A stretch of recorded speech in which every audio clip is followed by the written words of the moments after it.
Good evening and welcome everyone to this evening's webinar. My name is James Carr, I'm the National Sales Manager at BTL UK. I will be introducing this evening's webinar and speakers. We have an exciting webinar lined up for you this evening, full of valuable insights in social media masterclass. Our first speaker I would like to introduce is Dr. Shiraz Khan, a highly respected award-winning dentist with special interests in restorative dentistry working out of central London. Shiraz has always been a huge advocate of education.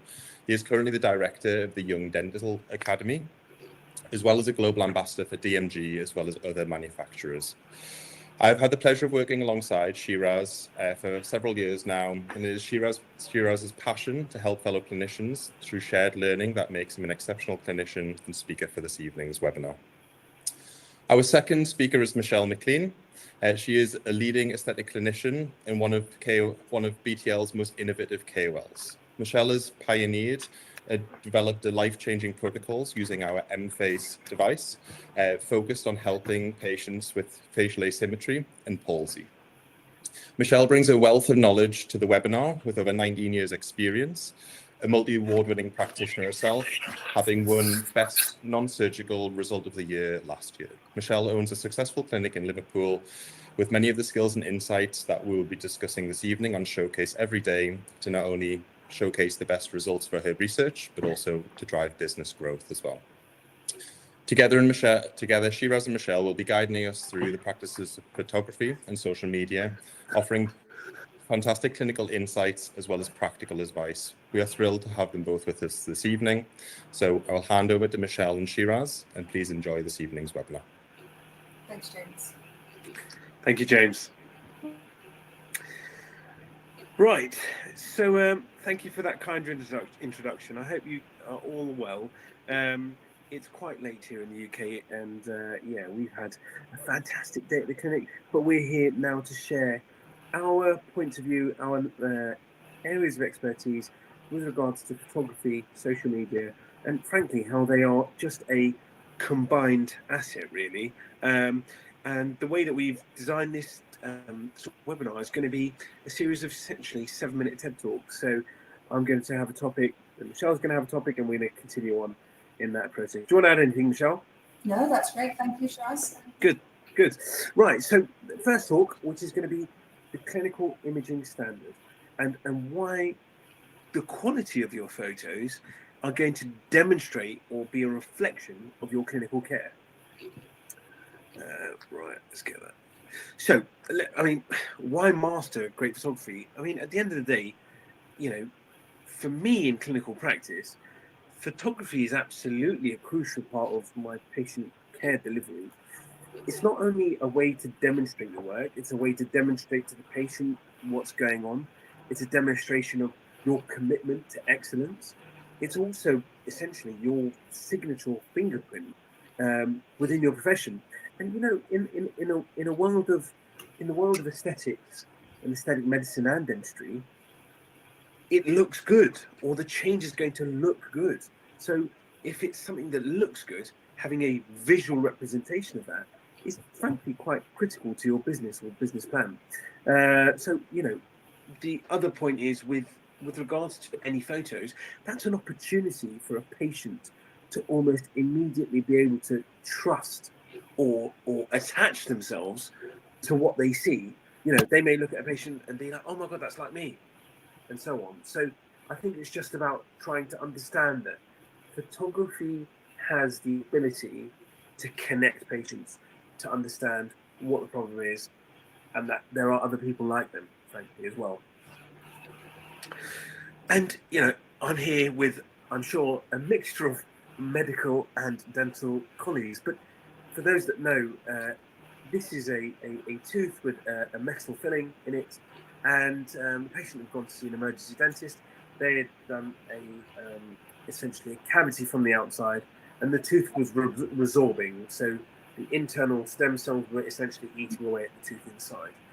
And this patient was travelling away to India for about 3 months, and she was told she needed a tooth out before she flew. Through social media and various other things, various other platforms, she had found me. We had gone through the stages of removing all the restorations, removing any area that was necrosed, root treating the tooth, and this is a picture of a root canal treatment, and you were able to rebuild that tooth to look like a tooth. Now, I appreciate all of those other slides are a bit technical, and I'm going to go into later on when you need to show something that's technical and when not. But I think what you'll understand is whether you're a dental professional or not, whether you're a medical professional or not, the situation from the left to the right is a huge change. And this is someone who frankly thought they were going to lose their tooth. So the fact that you're able to show these changes is so important to patients. And what's the relevance of all this? Why am I saying this? Well, like I've touched on, you're able to motivate your patients because they can see what you can see. As you can see, there is early decay in these teeth, for example, but there are other things going on. If you get a little bit closer, you can start seeing that there are these wear facets that are developing in the teeth. And that doesn't come from anything other than the teeth sliding over each other. So when a patient comes in, they're like, oh, I can see the black marks. Actually, with high quality imaging, you can start showcasing other aspects to their diagnosis and why they might need other treatment. And again, another example of a patient with, I'd asked them, oh, do you wear your teeth? They're like, no, not at all. It's quite clear that we can see incisal edge attrition or rubbing of the teeth surfaces together, which is causing this wear. If you don't have the appropriate technology or adjuncts to your photography, they may not be able to see this in a mirror if you hold it up in front of them. But it's also an opportunity to case document. So from the beginning, what's going on, what we did, how we got you to being disease-free, and what the restorations look like at the end. But and we're in a day and age of digital, and I'm sure Michelle's going to talk about this as well. But there are fantastic tools that allow us to start gauging and planning where we need to be. And it's always about, and Michelle will talk about, she's got some absolutely, frankly, cracking cases that demonstrate the power of M-phase. But you can see where you're going to get to at the end from the start. And that's always how I treatment plan. I need the end in mind, and then I break the steps backwards to how we get there. And you can only do that if you take good quality images. In dentistry, we have a lot of communication with the laboratory, and we had this scenario where we fitted this implant crown. The margins and the gum of the implant looks great, but at the end of the day, the shade was off. So if we're able to communicate with photographs, we're able to take our treatment protocols from say 10%, 50%, to 95%. We can really start getting to those small details that are going to maximize the outcome. But also you can start demonstrating your cases for other colleagues to learn. And I think the most important thing that I'm trying to get to here is that invariably, documenting your cases, sharing your work, sharing your workflow, gets you known within your colleagues, within your peers. That's how I met James through various other things that I was doing within dentistry. And, all of these little things will make a big difference long term. And, I don't often share this slide, but I thought this was a great one because on the left are my first ever attempts at a filling, which was in 2013. You can't even see which tooth I was treating, frankly.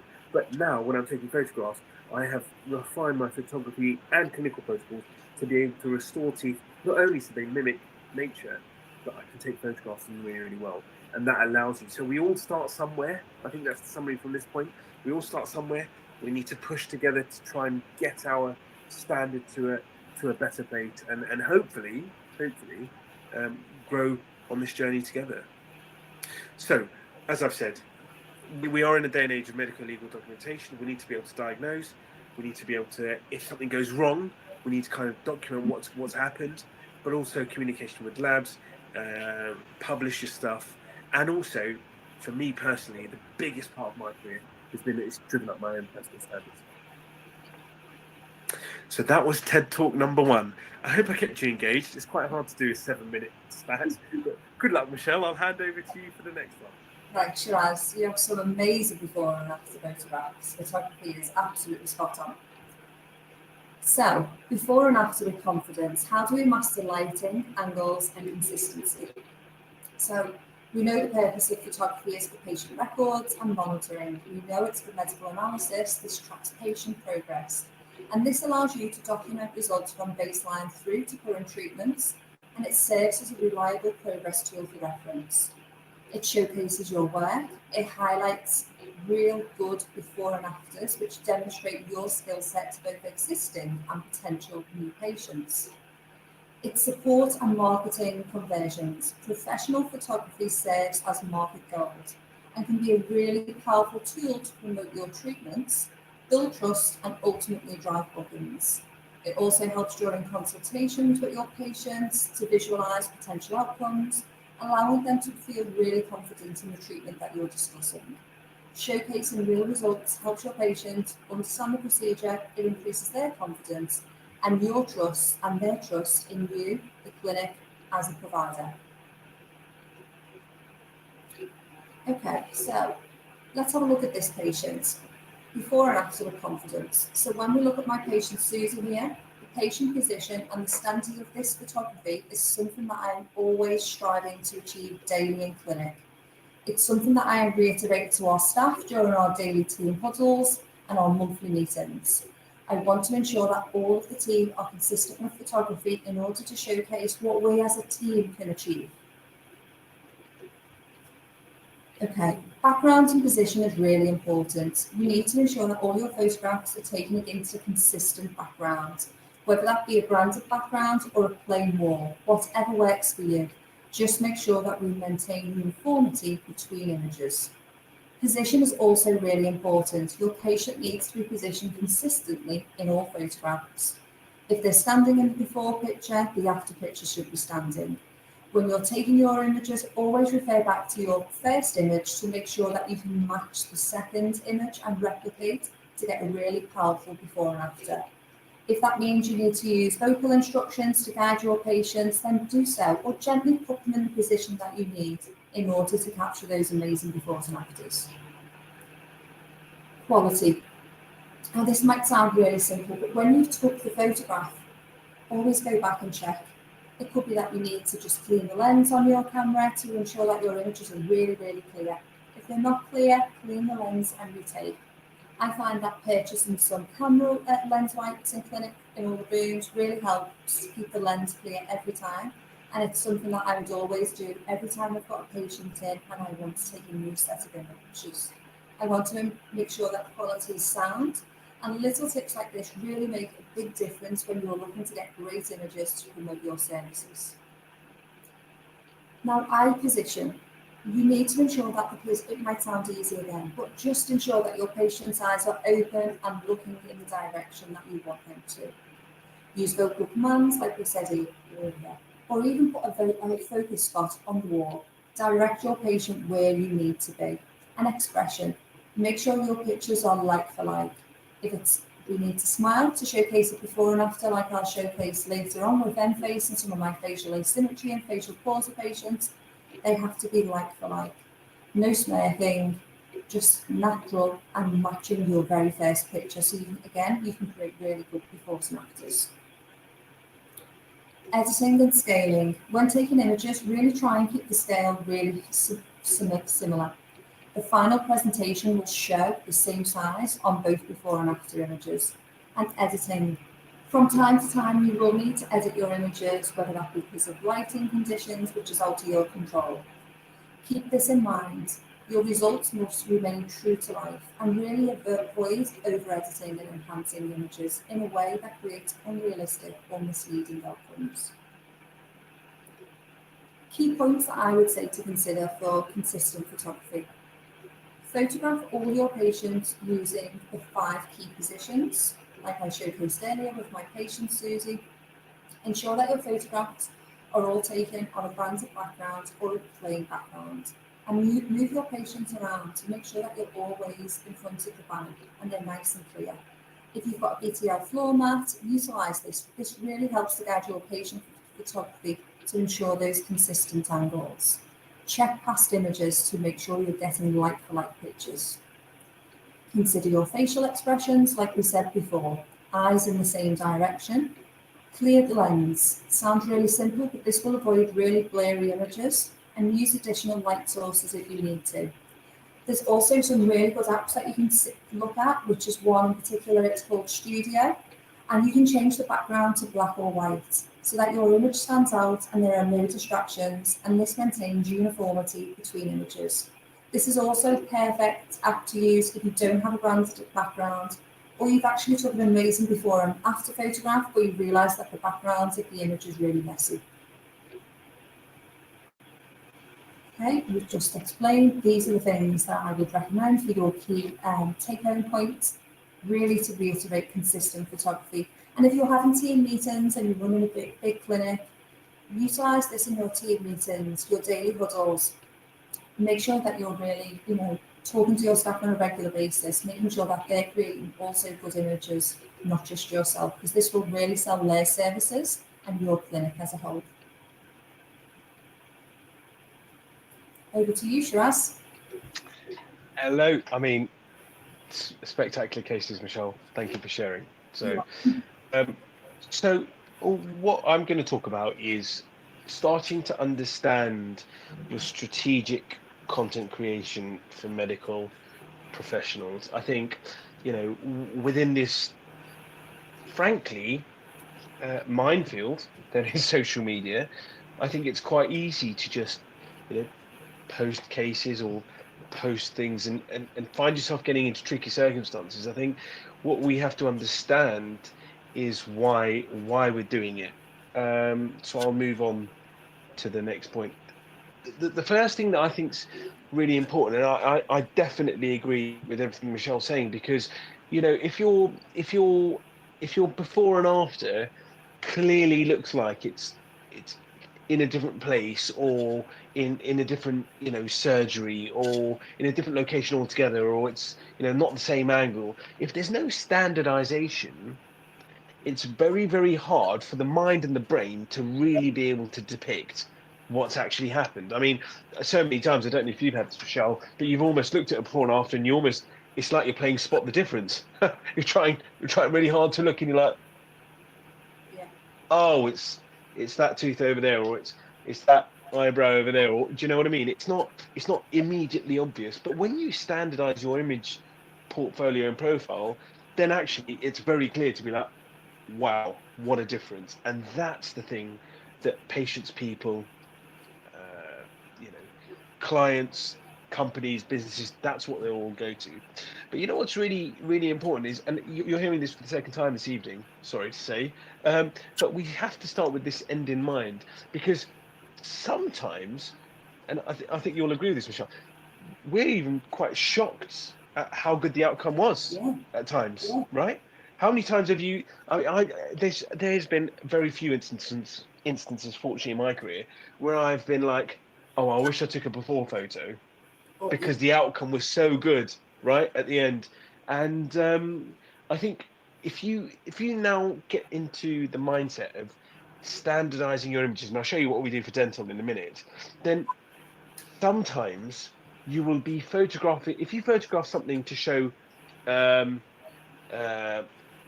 cheek lift, or a front tooth filling, or a whitening case, or whatever, and actually you come a cropper that's something else improved as well, if you didn't image that to start with, you can't show the before and after, because you haven't got the standardization. So if you photograph something for its just specific purpose, you might lose some of the other opportunities that come with it. And I'm sure Michelle will agree with this as well. Often a single case can show multiple outcomes. You've done a multitude of, either if it's disciplines, treatments, and the overall picture is astounding. My example for that is, well, you could do a painting with black, greys, and whites, and then you could start adding reds, and then you could start adding blues, and then you could start adding yellows, and all of a sudden you've got this spectacular mosaic of different colors. If you just kept it in your mind that you wanted a black and white photo, you might have missed this fantastic picture that you got at the end. So for me, standardization is really, really relevant, and remaining disciplined to that is quite critical. So in dentistry, in my clinic, this is the absolute standard set of photographs that we're going to take for every new patient. And for all my medical colleagues that are around the world. I'm sure you're like, wow, that's a lot of teeth. Yes, indeed it is. It's a lot of teeth. But every photo has been planned and has a relevant amount of information and has a diagnostic tool associated with it. And I think what I'm trying to say to you is, irrespective of whatever your discipline is, whether you do facial, whether you do dental, what you need to come up with is this standardized set of images that you will take for all patients as your starting point. That's a really big tip from me, that if you can have that as part of your, essentially your workflow, your new patient consultation or your consultation workflow, all of these photos that you see on the screen, they will take me about 4 to 5 minutes to acquire. Yes, there's probably some, as Michelle talked about, post-image modification.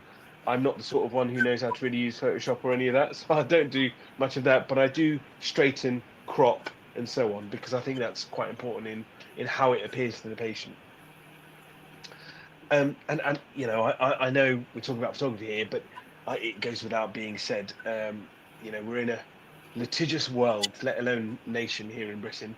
We're in a litigious world, and we always need to be aware that we're carrying patient information. And I think we have to extend that for aesthetic medicine and aesthetics in general, because all of that information is patient identifiable.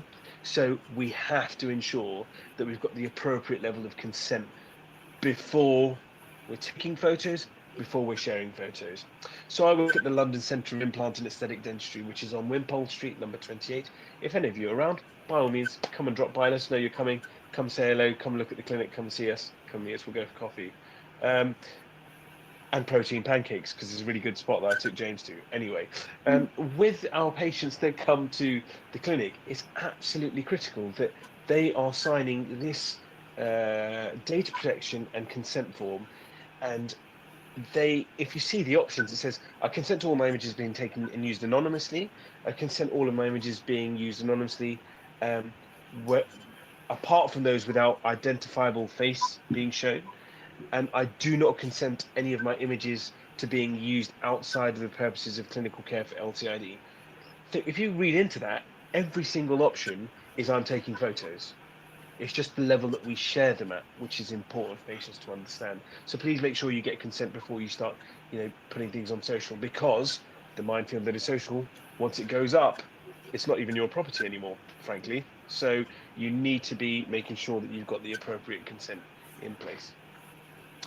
But once you've standardized, you can then start honing into the elements that you want to showcase, the aspects of this case, or also actually even the audience that you're trying to reach. So what I'm trying to say by this slide is that if we're doing educational posts for other dentists or other medical aesthetics colleagues, you may turn around and start showing step-by-step procedures, and perhaps surgical, if you do any surgical things, surgical procedures, that sort of stuff. But if it's a patient profile that you're raising, they do not want to see a needle going into a face, by and large. They don't want to see any gore. In fact, they don't even want to know it's happening when it's happening, right? So the reality is, you need to be able to tailor the data and the imagery that you're showing to your target audience. So again, starting with the end in mind. If you're going to have a patient-facing profile, start with the end in mind. Do everything patient-facing. If you're going to do it because you want to raise your profile within the profession and you want to be an educator, maybe you need to do it that way. So, for example, this is a quadrant set of views that are the steps used to doing a very, very simple back tooth filling. So you start off, we use rubber dam isolation, we remove the decay, we restore the tooth, and then we check that the bite's okay. Do you think the patient is interested in almost any of those photos? Not in the slightest.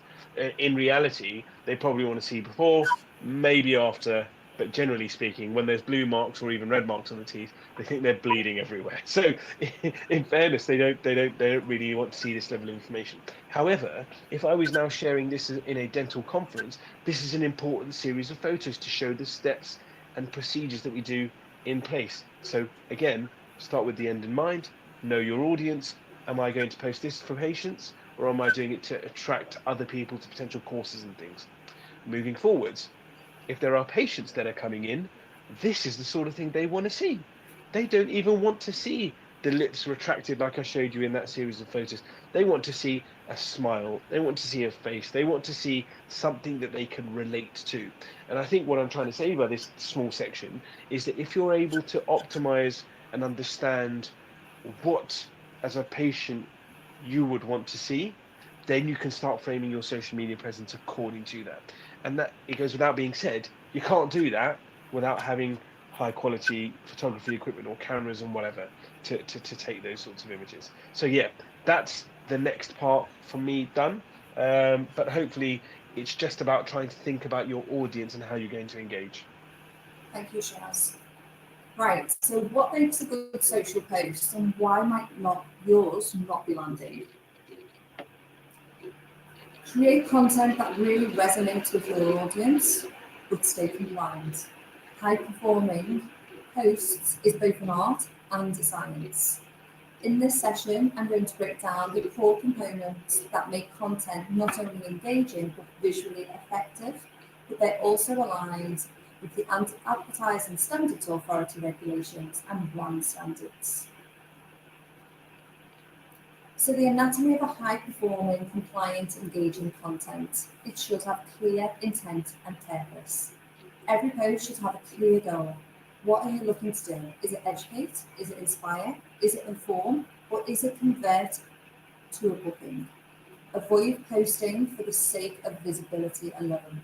If you're doing something that is over a course of 4 sessions, wait until the last session so you've got a really powerful before and after. Make sure that your post is compliant and ethical messaging.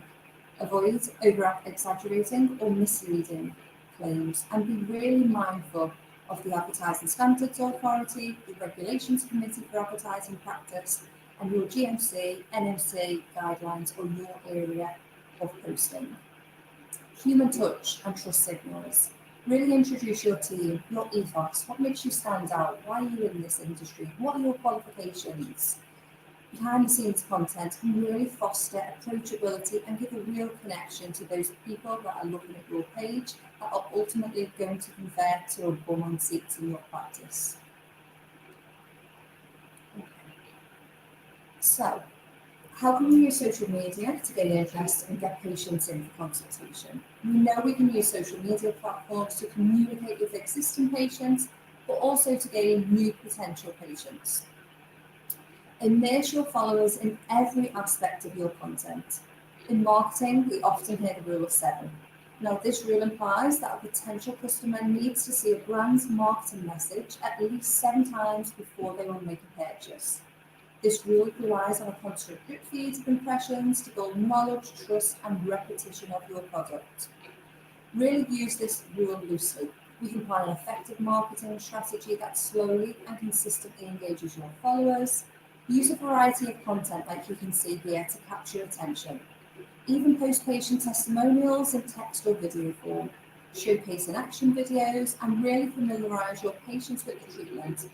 Post statistics about the treatment or the modality, and most importantly, like we've been saying throughout, post really great befores and after images.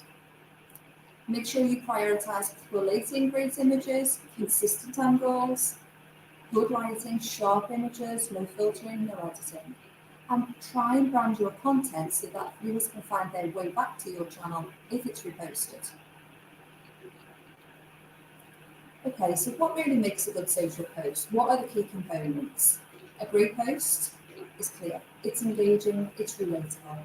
The caption should speak to your audience's concerns. Really make the post feel genuine rather than overly sales driven. Incorporate a mix of content, images, videos, behind the scenes clips, and reels to keep it really fresh. And show personality with yourself and your team in the videos. This builds trust through authenticity. And really add value and education. Use statistics, use infographics. Keep your followers informed, while client testimonials, obviously shared with permission, really reinforces trust and results. Okay, so meet Kaylee. This was a combination approach of Enphase and Toxin. So why did this post perform really well and it reached over 2.2 million views? It's the content. The post combines really visual, engaging content with strong results-driven approach. The format is clear. Before and after images really grab your attention. The delivery. This was posted at optimal time from my audience using a captive caption and relevant hashtags that contributed to its success. By focusing on tangible results like this, the post encouraged high engagement, shares, and saves, making it a really powerful tool for attracting new patients. And the content was compliant. Remember what I said earlier? If you've got some amazing befores and afters coming through and someone's having a course of a treatment or a combination approach, try and really wait until the end. So you've got a really incredible, powerful before and after to showcase. So what other high performing content do I have on my page? Let's take a look. Some of my facial palsy patients, as you can see here, displayed, showcase the real power of N-Face as a standalone treatment or a combination approach with toxin. And these have had, as you can see, an incredible reach. Featuring before and after images really helps build trust and relatability for other facial palsy or asymmetry patients coming into your practice, and incorporate the key elements that we discussed earlier in what actually makes a really good social media post. Make a constant effort to really share high quality, purposeful content. We know that social media can feel really overwhelming and all-consuming, with constant pressure to keep up, stay visible to both new and existing clients. This pressure can lead us to post content that doesn't really truly reflect our best work or our strongest results, and it doesn't have to be this way. Like I've previously said, don't fall victim to posting for the sake of it. If you feel the content is only a snippet of the expected results, just hold off. Hold off and post when you've got those really powerful befores and afters. These will create a massive impact on your page, so really save these. So some little tips. What tools can we use to help with social media? So utilising the right tools is essential to creating high quality social posts. Utilising apps like links.com and Meta Business Suite really help and optimise times for posting your content to ensure you have maximum engagement, to make sure that your content is seen by the right audience at the right moment. Portable lighting.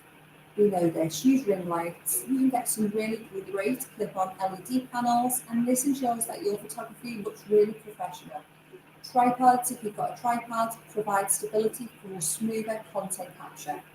Then we've got editing tools. We've got Canva, we've got Videoshop, we've got InShoot and Adobe. These really enhance your images and videos for a really polished look. Use clinic backgrounds. I can't stress that enough. They really give you some real good, powerful before and after images. And track engagement through Instagram Insights and Meta Business Suite. This helps to really refine your content strategy for a better audience connection. Over to you, Shiraz. Thank you, Michelle. I mean, absolutely stunning cases. You should really be super proud. When I first saw some of these, I was like, really, really life changing. So congratulations to you.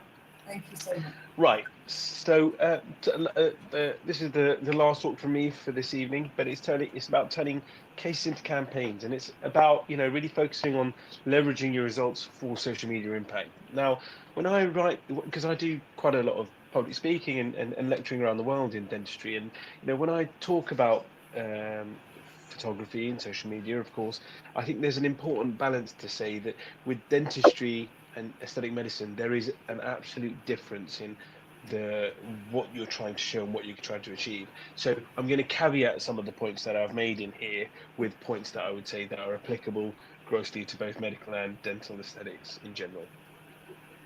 So again, why are we doing it? Why are we deciding to engage? Are we doing it for personal reason? Are you super proud of your work? Is it a professional reason? Do you want to reach out to dentists? Do you want to reach out to patients? Is it industrial? Are you trying to seek partnerships, business opportunities, collaborations? Are you trying to raise the brand awareness of your clinic? Are you doing it just for fun?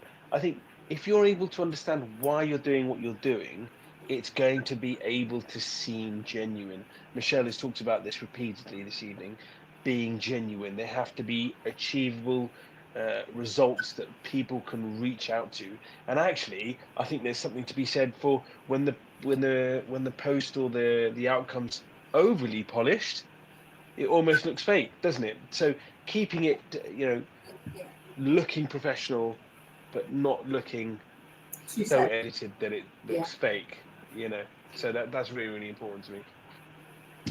And like we've said, real results reach real people, and it's critical to understand that the people that you're trying to reach out to aren't interested in the technically perfect outcome.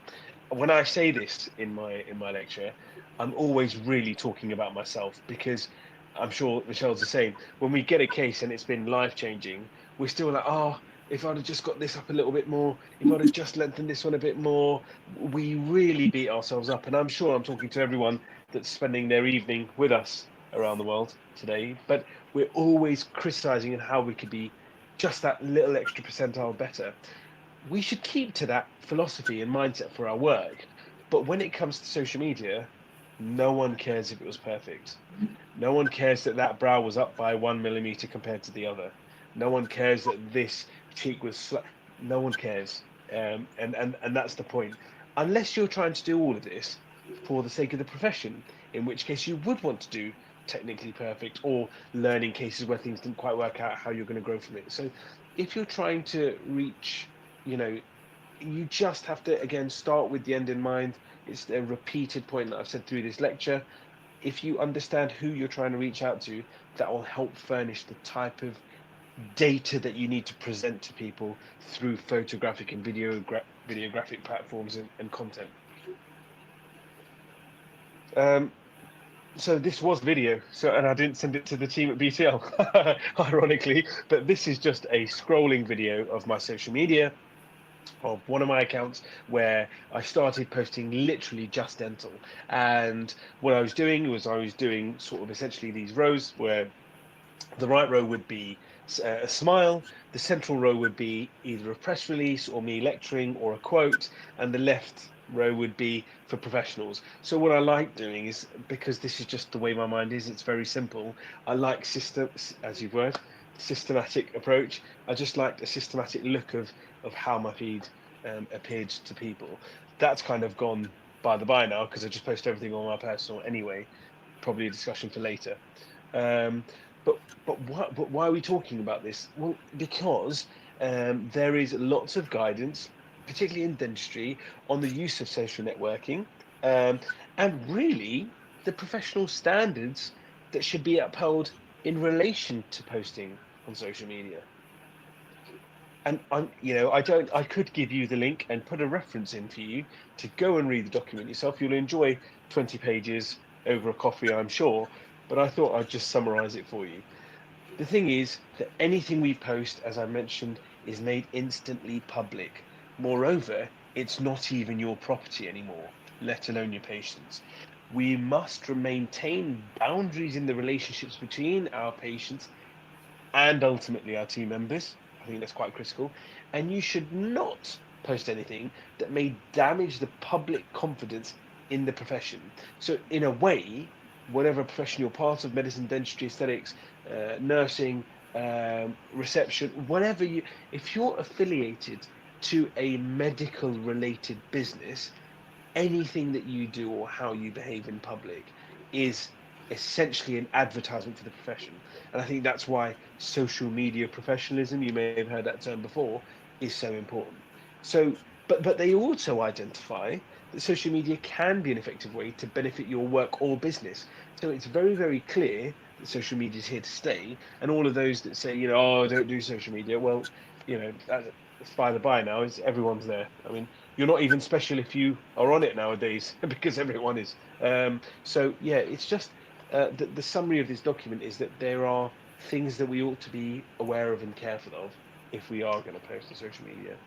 And then, of course, the next important point to talk about is that it has to be relevant to your platform. So this is my Facebook appearance, how it looks. I've obviously got the banner of an award in the back. It's me holding the award. That's because I'm trying to reach out to certain people in that space. But obviously, when it comes to Instagram, the way that you present your bio, the way that you present the work that you're doing is different. And again, it needs to be relevant to the different platform. Facebook, in my small mind, is a friendship place where people can offer comments, you exchange comments, people give likes, etc. All of that. Instagram is slightly different. It's less personable. It's less based on speaking to people. I mean, you do in direct messages, of course, but you wouldn't necessarily have a conversation on a post, for example. So where Instagram is really important is in the visual acuity and the brand image that you're presenting. It is essentially a photographic and now videographic platform. So it's about how things look. So everything that you post, where you're posting it, when you're posting it, all of those things need to be accounted for in relevance to the different platforms that you're posting on, if that makes sense. And I've said this already. It's almost like I've got some obsessive compulsive disorder, don't we all?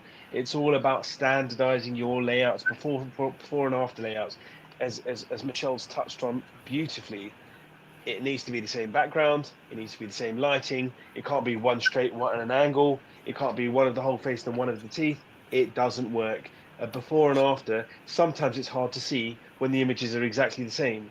You've got no chance of capturing people if you're showing them in different images. So yeah, and also one thing I'd say that I think's really becoming more and more important is this understanding of color grading in particularly in aesthetic dentistry.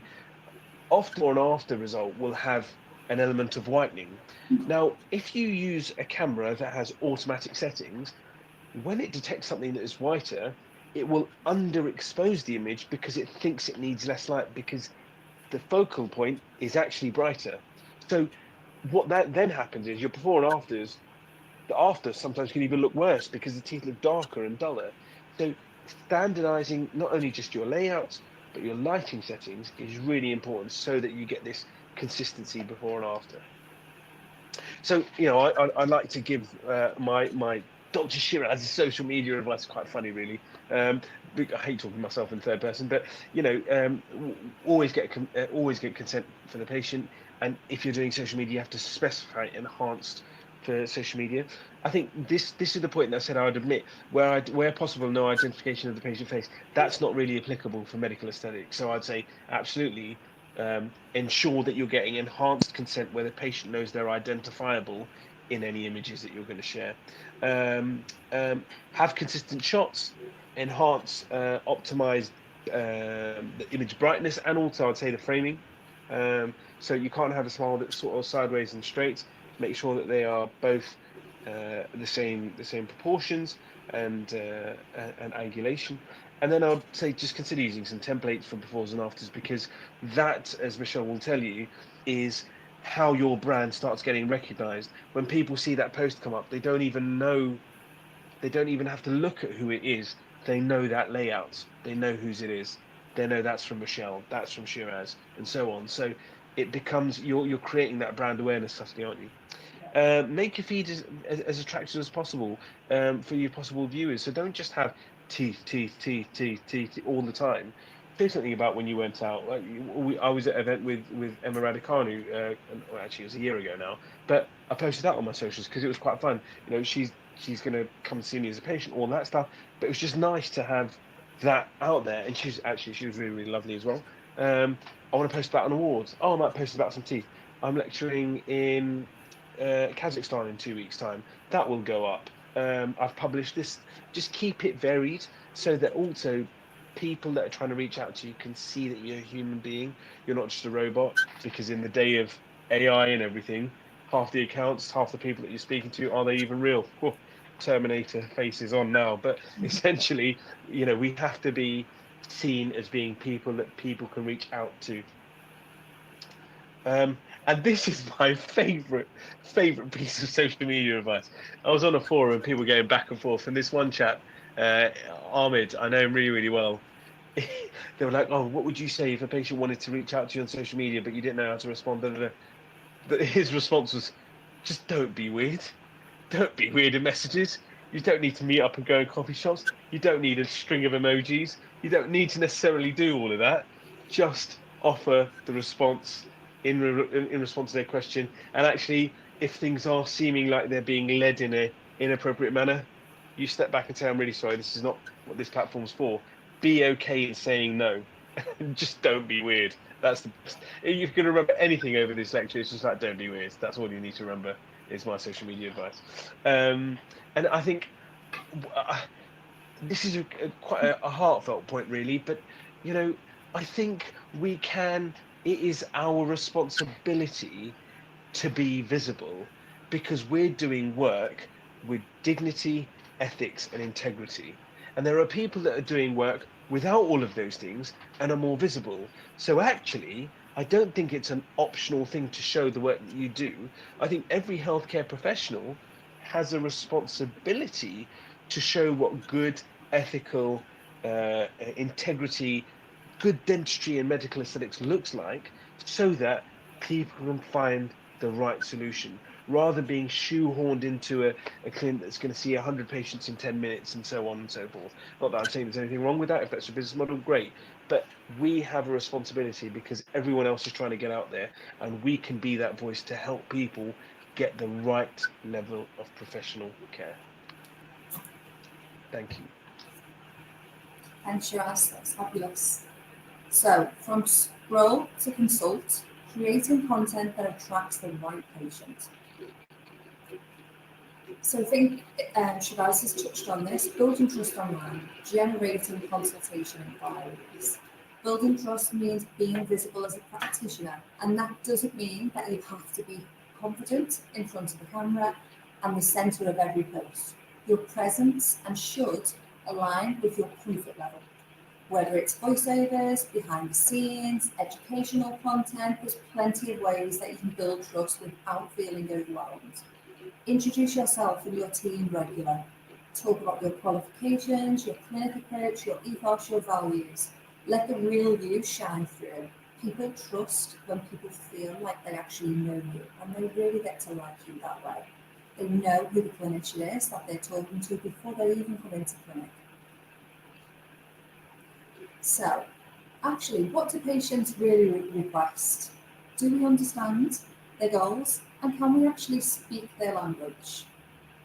Capturing content that attracts the right patient obviously leads to consultation, and this starts with capturing their attention. How do we do this? We need to speak their language. We need to understand their concerns, their goals. People are far more likely to engage with you when they feel like you are directly talking to them.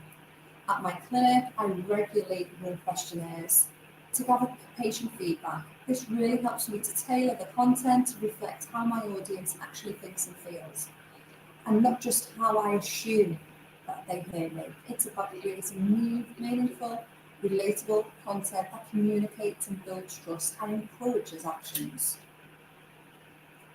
Let me just go back to that as well, guys. I just wanted to also say, what I normally do when I introduce a new treatment, a modality, a product into clinic, I'm always really eager to gauge my patient's familiarity with it. So in order to gain some meaningful insights into their knowledge, their goals, their motivations and expectations around a new treatment or therapy, I always, when it's new, I always conduct an anonymous survey and make sure that I target a diverse group of patients of all ages, both men and women, who are already receiving treatment at my practice. So why is this important to figure out your patient's understanding of the treatment, a product or modality? For me, I think this is really, really vital. It helps me hone in on keywords and terminology that the patient will use. And it helps me really speak their language when they come in for consultation, which is really important when it comes to promotion, marketing, and ensuring that your consultation converts into a booking.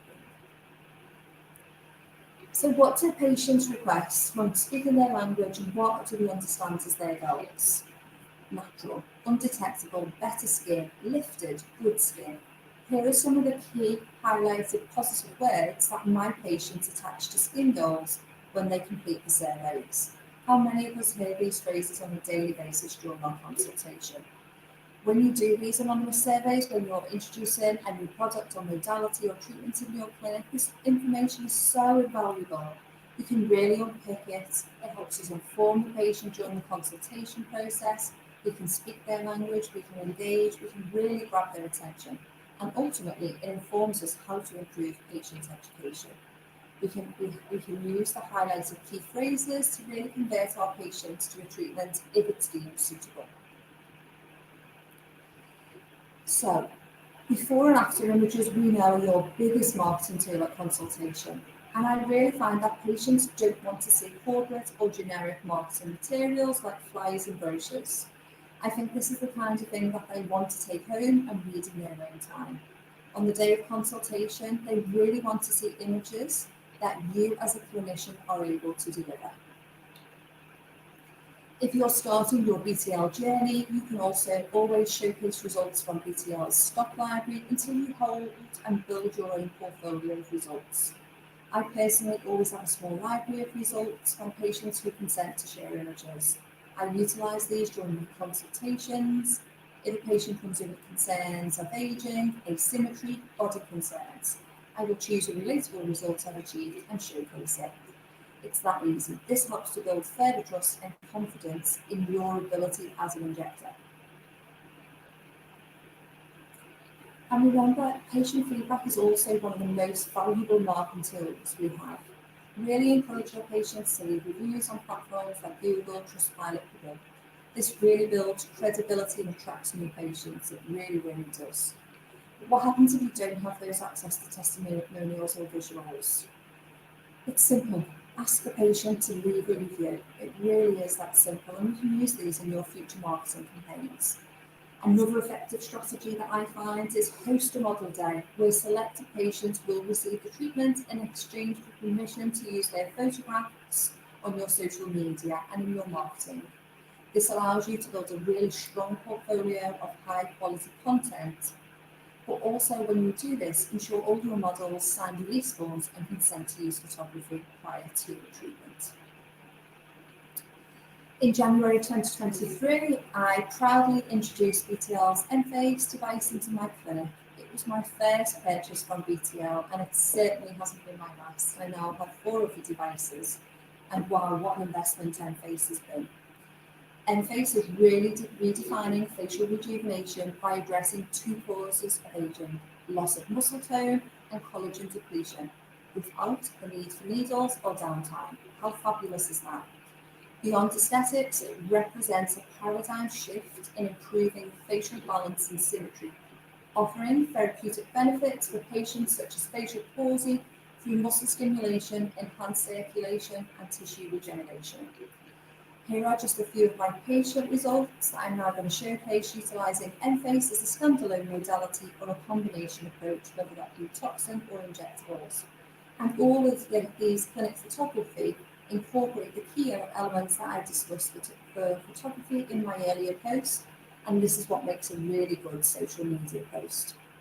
This is Cal, 42-year-old patient, who presented with concerns of signs of aging, volume loss as we could see in her face, heavy hooded lids and prominent nasal labial folds. After consultation, we decided a course of 4 Enphase treatments was recommended. She wanted something with no downtime, she could go back to work. And after the first session, we could immediately see a visible reduction in the nasal labial folds and increased volume was apparent. As we went through the treatment plan, you can see here, this is after a course of 4 sessions. And we've got a significant reduction in the nasal labial folds, a significant brow lift was apparent, and we now see a nice amount of eyelid now visible. The static lines across the forehead had diminished, but the overall skin quality was absolutely beautiful.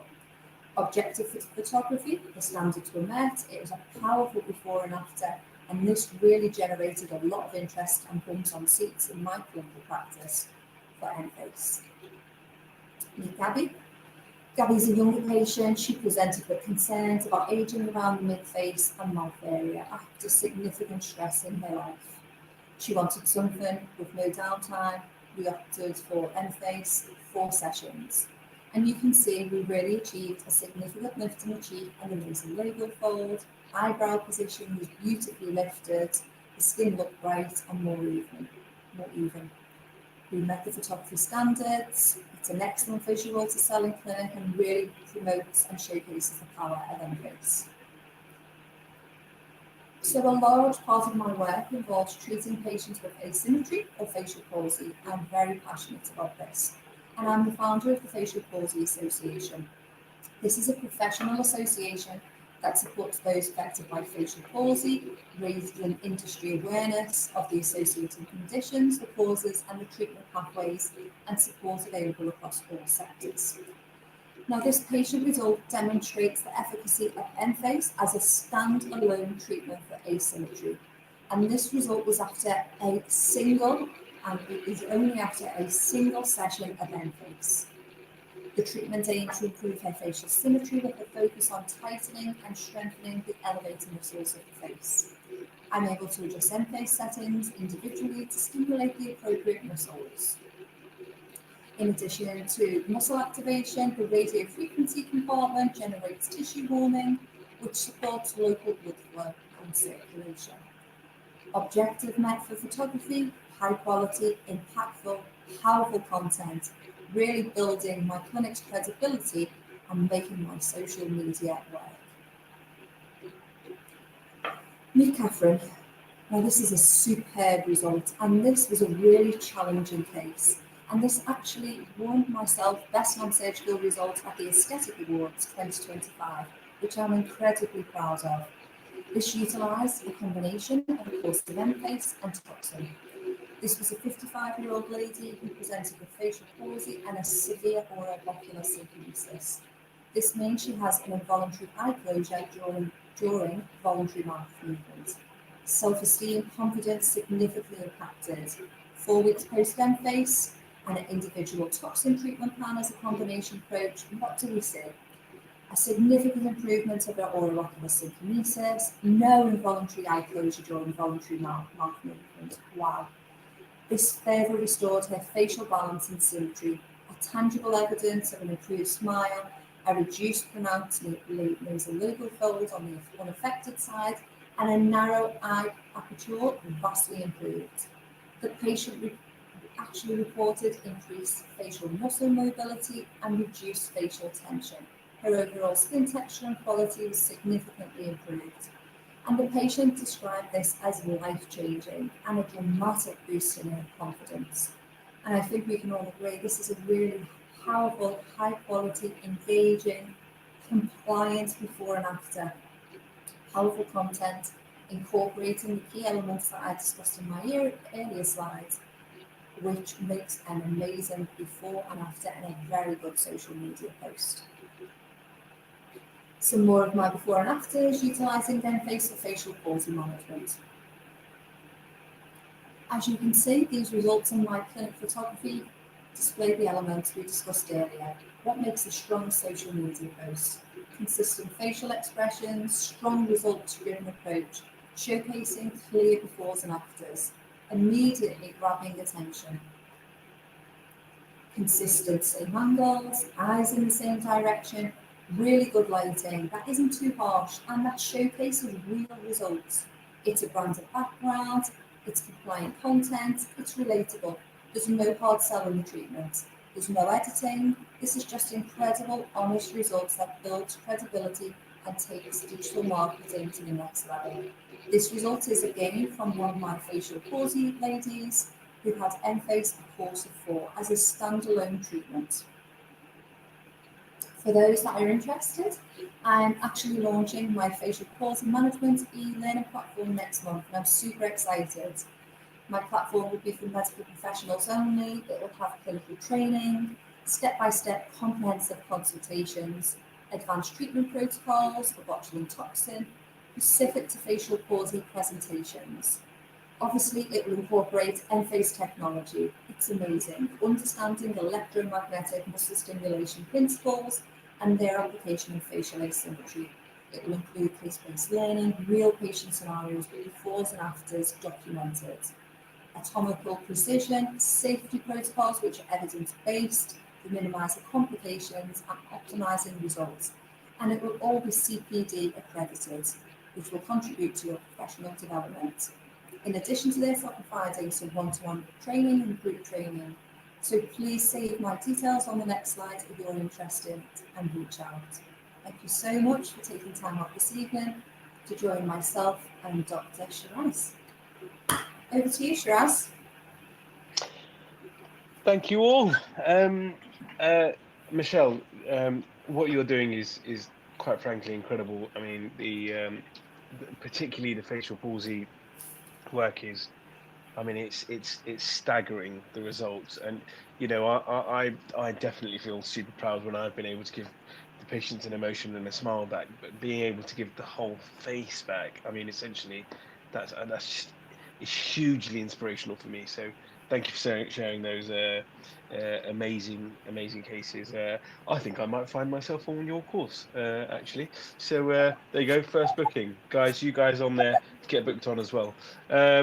So we could probably get James back as well, actually, if we want to. But essentially, what we're here doing is just trying to raise awareness and understanding for all things photography, social media, professionalism. We're in the world of aesthetics, so things. It's about the way things look, or the study or enjoyment of beauty and nature.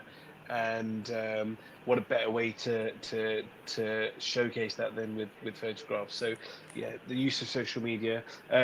James, I'll let you talk about the bits of the workshops we're going to do and things like that. Thank you. I was going to say, just firstly, thank you to Michelle and Shiraz for that presentation. Some truly fantastic insights and practical tips on that, which leads us on. So we're actually going to look to run an in-person content with Shiraz and Michelle down in London, and one in the north, hopefully in Liverpool, somewhere near Michelle in the north. So Ellie's going to share a link in the chat now, and if anyone's interested in that, we are taking pre-registrations. We'll be sending further details out, what this course looks like, and dates later in the year, if you'd like to get signed up for that. And equally, obviously, Michelle's touched upon there one of our devices. If you want to find out anything more about any of our other BTL devices, please reach out in the chat, or alternatively via our website. We will always bring the devices out to you guys for one-to-one demonstrations in clinic and things like that. So it would obviously be great for us to explore that further. And finally, like I say, just a massive thank you to Shiraz and Michelle for this evening. Their details are going to be on the screen if you'd like to reach out to them directly regarding any questions for this evening, or alternatively anything further from the webinar. So yes, thank you all for attending. I really do appreciate that. And thank you, Michelle and Shiraz, as well. Thank you, James. Thank you so much. Thank you. I thought that was fabulous. Very insightful. Thanks, everyone. Have a great evening. Thanks, and get in touch with us. We look forward to seeing you guys really, really soon. Thanks so much.